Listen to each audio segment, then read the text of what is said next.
Good morning, I'm Kenneth Moten. And I'm Janae Norman. Here are the top 5 things to know this Thursday. Number 1, the deadly storms overnight slamming the Midwest. The National Weather Service has a catastrophic tornado touchdown in Jefferson City, Missouri, causing multiple injuries and extensive damage. Crews are going door to door trying to rescue trapped residents. Power lines are down, roads are blocked, and hospitals are in disaster mode. 3 deaths are already blamed on the storms in other parts of Missouri. And in Oklahoma, mandatory evacuations are underway along the Arkansas River as 2 runaway barges head downstream. Officials are concerned the barges could slam into a dam. And take a look at this. A swollen river swept away this home near Oklahoma City. The water tore the house off its foundation before it just carried it away. Number 2, the man known as the American Taliban, John Walker Lind, is walking out of prison. He's being released on good behavior today after serving 17 of his 20-year sentence. He was arrested after 9/11 for supporting the Taliban. On to number 3 now, a tragedy at a daycare in Jacksonville, Florida. Police say a 4-month-old died after being left in the back of a van for nearly 5 hours. Temperatures hit 92 degrees. Unthinkable. Authorities say an employee called 911 after finding the baby in the van, which was used to pick up children who attend the daycare. Police have now arrested the co-owner of the business for child neglect. Number 4, celebrity chef Mario Batali is now facing a criminal charge accused of groping a woman against her will. He's scheduled to be arraigned tomorrow for the alleged incident at a Boston restaurant back in 2017. His lawyer says the criminal charge is from the same woman who filed a civil complaint last year. And finally, number 5, the live TV reboot that everyone will be talking about today of All in the Family and the Jeffersons. Jimmy Kimmel brought together producer Norman Lear with some of the best talent in the business today as the star-studded cast recreated word for word episodes from those 2 classic shows that aired in 1973. From the sets to the costumes and casting, everything was spot on, including Jamie Foxx channeling Sherman Hemsley's George Jefferson, but not without one very hysterical stumble. Ever since I was a little boy, I would always beg my mother for a little brother. But you know, we was broke. So all is live. Everyone sitting at home just think their TV just messed up.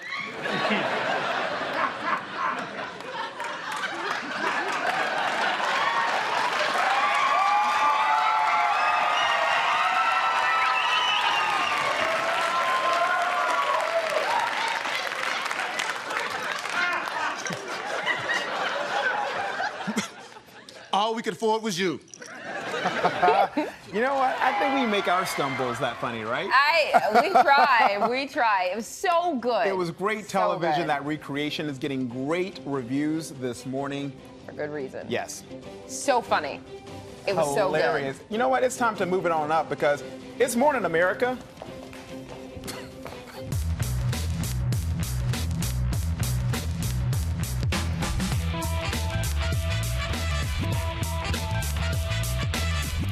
Good morning, everyone. That was our best George Jefferson as we walked over here. If you haven't seen it, make sure you catch it because it's hilarious. Yes. And we're going to talk about it a little bit later on, but the fact that it was culturally, socially, racially aware and applicable today. Yeah.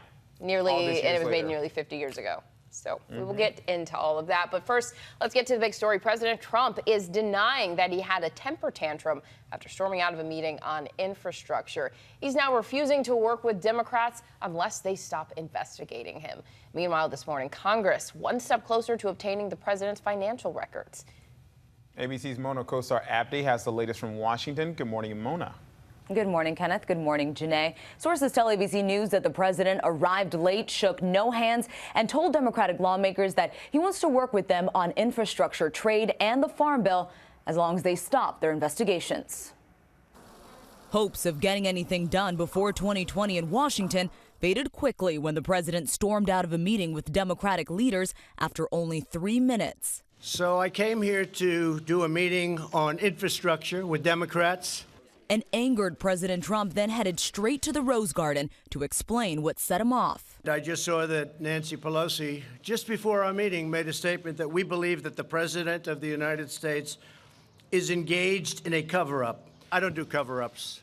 Trump referring to a comment House Speaker Nancy Pelosi made earlier that day as she left a closed-door meeting with her party. The president went on to say he would not work with Democrats on any issue until they stop investigating him. You can go down the investigation track, and you can go down the investment track, or the track of let's get things done for the American people.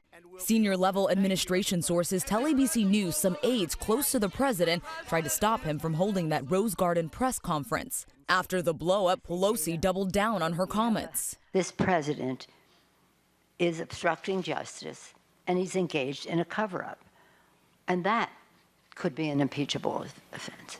The House Speaker said she was looking forward to working with Trump on an infrastructure deal, but in a letter to her colleagues, she accused him of throwing a public, quote, temper tantrum. For some reason, maybe it was lack of confidence on his part, that he really couldn't match the greatness of the challenge that we have. And overnight, the president took to Twitter to deny having a tantrum. Democrats say the president was never serious about working on an infrastructure bill, pointing to a letter that he sent Democratic lawmakers before Pelosi's comments, where he says that his trade deal must come first. And Mona, before you leave us, so the president suffered another illegal setback. We understand a judge has declined to block House subpoenas seeking financial information about President Trump and his family. So where do we go from here? Well, one question that the House hopes to answer is why Deutsche Bank was lending to President Trump when no other bank was. As for the case, we can expect the president's attorneys to appeal it, as they did with the case involving the House Oversight Committee subpoena. Now, in both cases, president's attorneys argue that the subpoenas go beyond Congress's power of investigation, and we can expect this fight to go all the way to the Supreme Court. Now, both Deutsche Bank and Capital One Bank, also involved in this case, say that they take no position. Kenneth? All right, Mona, thank you so much. That comes on the heels of two big legal blows to the president. Mona, thank you. Now to the other big story this morning. The American Taliban, John Walker Lind, is walking free today. He joined the Taliban just before 9/11 and was captured in Afghanistan. His early release from prison today is sparking outrage. The so-called American Taliban expected to walk free today from an Indiana prison. John Walker Lind's capture in Afghanistan made international headlines in the wake of 9/11. Hey. Lind is seen in this video taken by Afghan intelligence, refusing to answer questions from CIA officer Mike Spann. Hey, look, you know the people that you're here working with are terrorists? Just an hour later, Spann was killed by militants during a prison uprising. This morning, Spann's daughter called Lind's release a slap in the face. He is getting released early because of his good behavior in prison. And for my family, terrorism does not equal good behavior. Lind had converted to Islam as a teenager in California, left for the Middle East, and even met Osama bin Laden at an al-Qaeda training camp. He pleaded guilty to giving support to the Taliban, but he's now being released for good behavior after serving 17 of his 20-year sentence. Lind condemned terrorism at his sentencing, but two government reports found he continued to advocate for global jihad and made pro-ISIS statements. And sources tell ABC News he even preached in prison, quoting a prominent jihadi figure. Mike Spann's father has urged President Trump to intervene. Don't turn him loose if there's reports out here that he's not being the model prisoner that y'all say he is. Lind is expected to move to Virginia. Under terms of his release, he can communicate only with people in English. His internet use will be restricted, and he'll need permission to leave the country. Well, as many as 10,000 additional U.S. troops may soon be heading to the Middle East to address any possible threat from Iran. Officials tell ABC News U.S. Central Command is requesting the deployment as a deterrent. The plan is expected to be presented today at a White House meeting. It comes amid rising tensions following warnings of a potential attack on American forces. The U.S. has already sent an aircraft carrier and B-2 bombers to the region. The source of a racist yearbook photo linked to Virginia Governor Ralph Northam remains a mystery. An investigation could not conclusively determine the identities of either person in the photo that appeared on Northam's page in his 1984 medical school yearbook. Northam initially admitted he was in the picture without saying whether he was the one in blackface or the KKK costume. Then he denied being in the photo at all. He managed to fend off demands for his resignation. Well, you won't be able to spend some Tubmans next year. Plans to put abolitionist Harriet Tubman's image on the $20 bill are on hold. Tubman was supposed to replace President Andrew Jackson next year. Treasury Secretary Steve Mnuchin told a House committee the delay is due to security changes slated for 2 other bills. That answer didn't go over so well. Thank you, Chair. My position is that I am focused on my responsibility to deal with the security features, and a decision Okay, you've addressed that. And what about imagery? What about the representation? Again, it's not a decision that is likely to come until way past my term, even if I serve the 2nd term for the president. So I am not focused on that at the moment. The new timeline means the earliest a change would be considered is 2026. A redesigned bill would come out 2 years later. Mnuchin wouldn't say if he supported putting Tubman on a new bill. Coming up, the viral video that's triggered a health investigation. Want to take a guess where this takes place? Yep, it's Florida.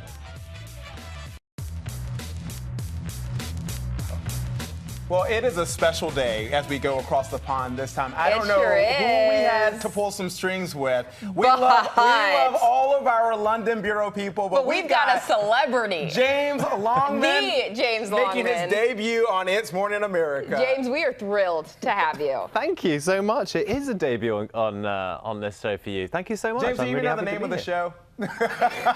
Good Morning America. It's Morning America.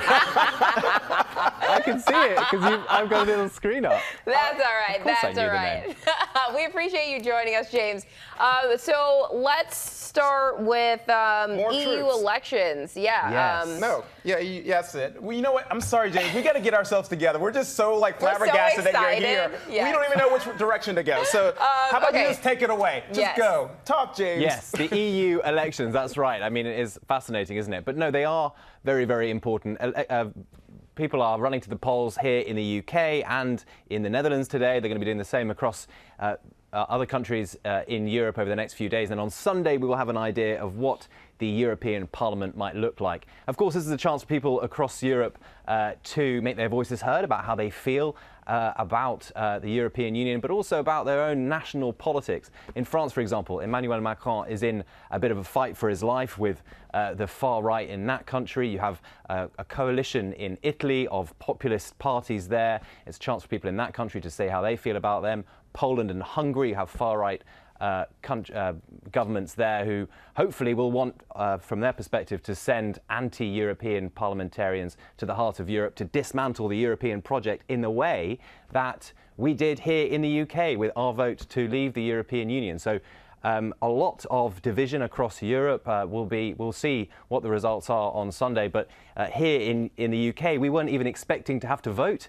in these elections. I'm going to have to go after work today. It wasn't going to be something that we were going to have to do because we voted to leave the EU. The 2 main parties here expected to not do well at all. The Conservative Party, of course, in government hasn't come up with a proper plan yet to get us out of Europe. And the Labour Party in opposition hasn't really come up with an alternative plan either. So that is, how things are looking here.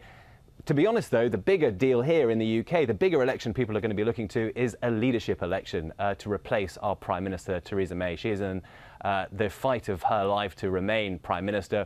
We think she's probably going to get booted out at some stage. We're not sure when, but when it does happen, there are plenty of candidates, almost as many as there are in the Democratic Party in the US, vying to be Prime Minister. Yeah, a lot going on there, James. We know that you'll be busy today, but make sure you get out and vote. Changing gears now to Botswana. It's lifting a ban on hunting elephants after 5 years now that the numbers are on the rise. Talk to us about that. Yeah, that's right. There are actually over 100,000 elephants in Botswana. That means that something like a quarter of all elephants in Africa are in Botswana. So it's actually pretty significant for them to lift this ban. It came into place, as you say, in 2014. But basically, the reason why they're thinking of lifting it is because farmers are saying that all their crops are basically being destroyed. When an elephant turns up where you live or where you work, it eats everything. So farmers, particularly in smaller, more rural parts of Botswana, are saying they wanted this ban removed. They also come into contact with humans, and humans have been killed.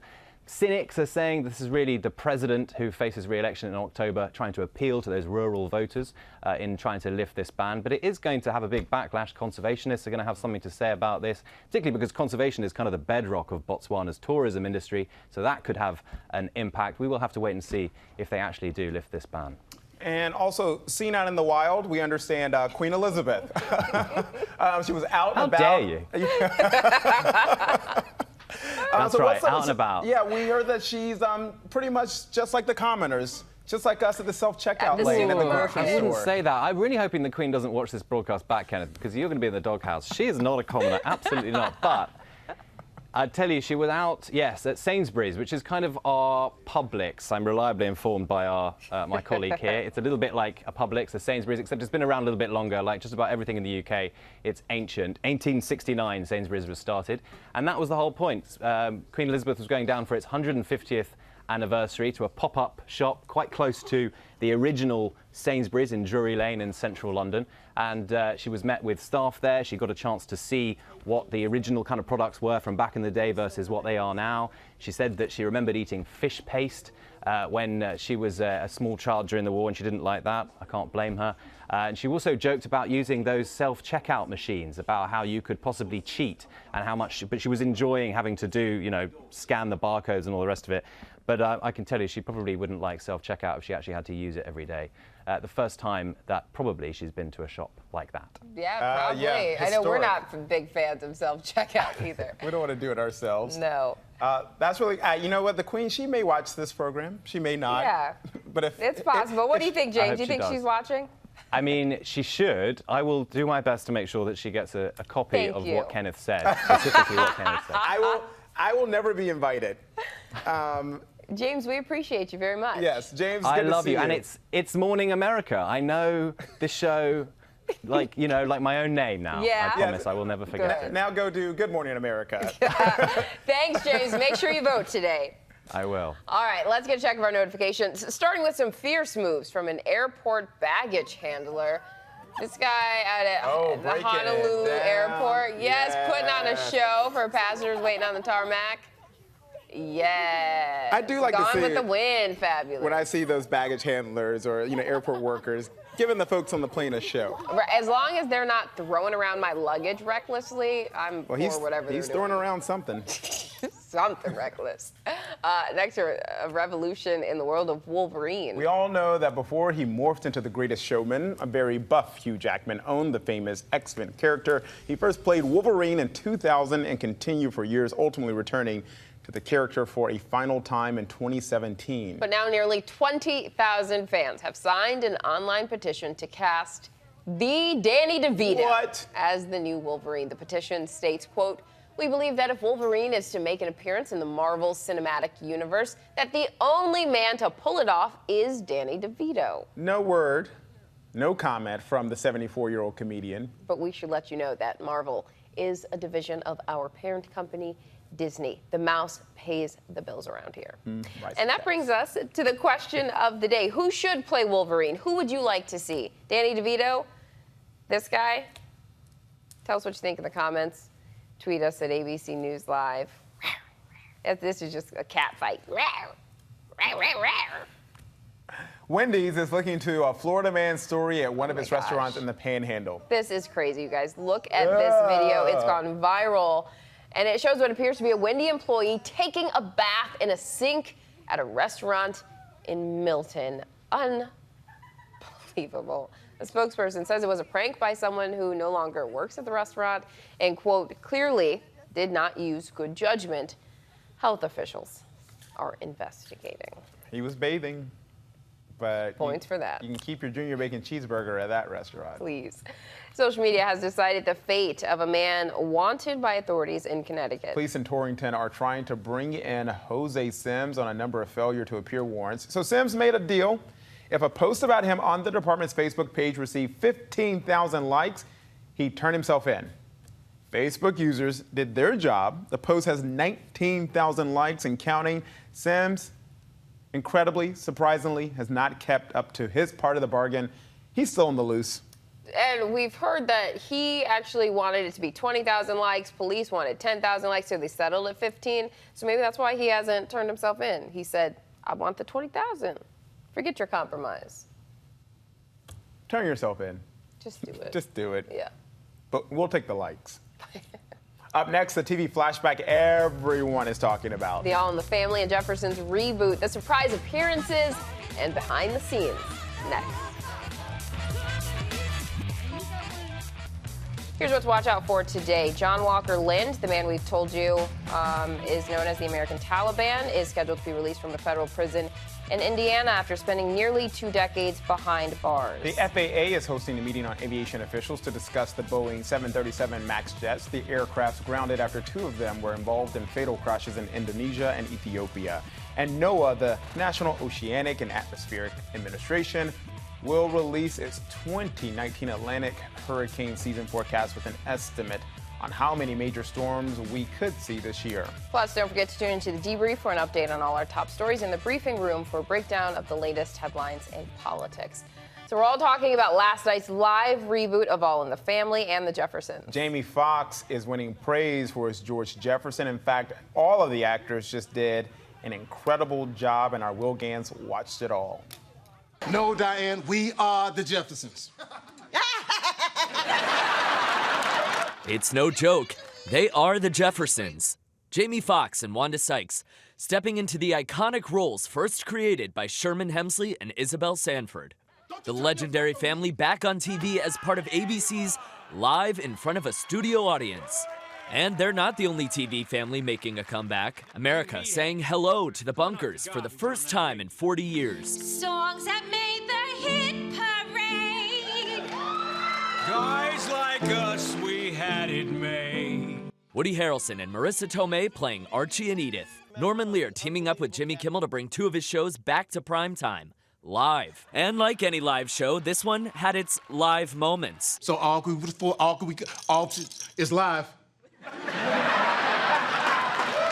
Everyone sitting at home just think their TV just messed up.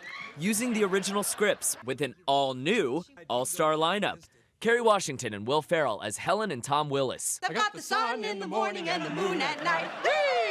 Ellie Kemper and Ike Barinholtz play Gloria and Meathead, using humor to tackle some tougher issues. Well, how about a woman president? Jennifer Hudson hitting all the right notes during the live show. Yeah, we're moving on up to the east side. The night proving that some songs In the sky, we're moving on up. and some TV shows will always have a place on our TV screens. Well, how come we overcame and nobody told me? And a place in our hearts. Those were the days. And of course, fans loved the surprise appearance. Marla Gibbs, she's 87 years old, reprising her role of Florence.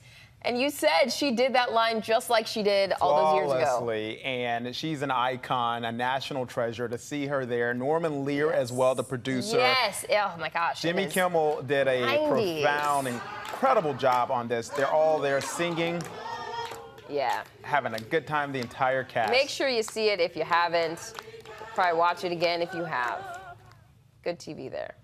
That's it from us. Don't forget our question of the day. What was it? I don't know. Did we have one see today? as Wolverine? Your question of the day, did you watch The Jeffersons? What was your favorite part? What was your favorite part? All in the Family? Who are you most excited The to issues they see? discussed, are they still relevant today? Yeah. Short answer, they are. Tell us how. Tweet us. ABC News Live. Bye. Have a good one. Hi everyone, George Stephanopoulos here. Thanks for checking out the ABC News YouTube channel. If you'd like to get more videos, show highlights, and watch live event coverage, click on the right over here to subscribe to our channel, and don't forget to download the ABC News app for breaking news alerts. Thanks for watching.